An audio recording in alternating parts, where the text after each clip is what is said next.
So this week was a busy one, but luckily it went well, and somehow I finished everything I needed to. I had to leave the car at the mechanic's this week, which meant I also had to catch the bus. Somehow, when I left it on Monday, the partly cloudy sky was nice and calm, though I had some pesky chickens wanting to eat my sandwich while I was waiting for the bus. Well, I dropped off the car and I'm just trying to eat some breakfast after work, but these dang chickens won't leave me alone. So I left the benches and covering and the chickens and walked to the bus stop to wait there. Without missing a cue, the rain clouds gathered and dumped on my now not-so-covered bus stop. Go figure. So I left the car, but now I got stuck in this rainstorm, waiting for a bus to come. That's fine. The only downside to the rain is if you get stuck in an air-conditioned building for, say, 6 hours. Yeah. However, the rain does help the weather to cool down, so I can't complain too much. So I just finished up with work, cleaning the library, and I'm just waiting for class here in this empty room. And my one complaint about adjusting to the climate here in Hawaii is that now when I sit in air-conditioned buildings, I get so stinking cold. It's so cold. Then, after frying my brain, I got to the bus stop after all my classes. Well, I didn't have enough money for the bus, so I got to run to Foodland.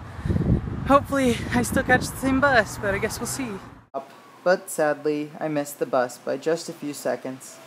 And since they only come every 45 to 60 minutes, I started walking home.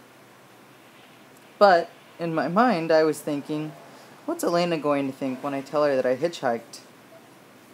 I had only walked about 5 minutes when a car had stopped at the bus stop in front of me. My prayers were answered. But the man was looking at the ground when he climbed out of his car, not even taking note of me. However, I soon after found a phone on the ground, and I brought it to him. I guess when his wife went walking earlier, her friend left her phone on the hood, and it flew off there. Luckily, nothing broke. I handed it to the man, who was a senior missionary, and asked if he was going to Hauula, and he gladly offered me a ride. My prayers were answered. And better yet, through these missionaries, not just anyone driving down the road. Tuesday, we had an easy day. I was home between classes, but doing homework the whole time. Wednesday, after work, I ran home to get Elena. I love spending all my free time with her. I wouldn't change that for anything. Sadly, I had my 4 classes, or 6-hour school day, so she had to hang out at the library while I was in class. She came, though, because she had a doctor's appointment between my communications classes and my Spanish class. So we went to that, and all is well.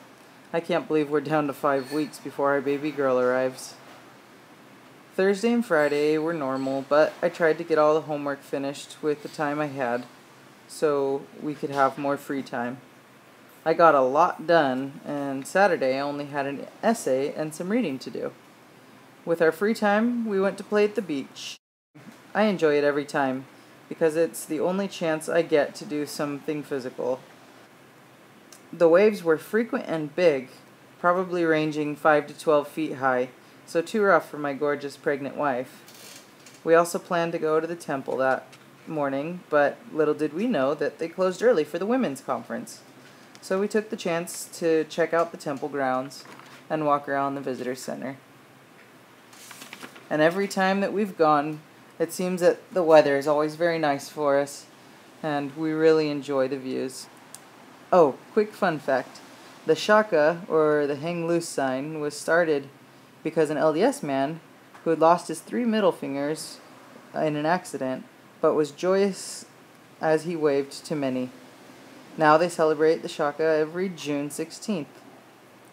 He was also a bishop's counselor in one of the wards here in Laie.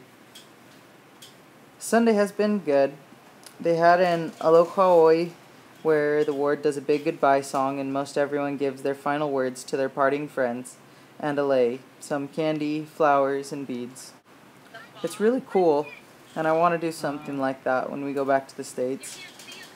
We also got to talk to the Rankins, which we love talking to family. We're excited for General Conference next week and all the surprises that will come.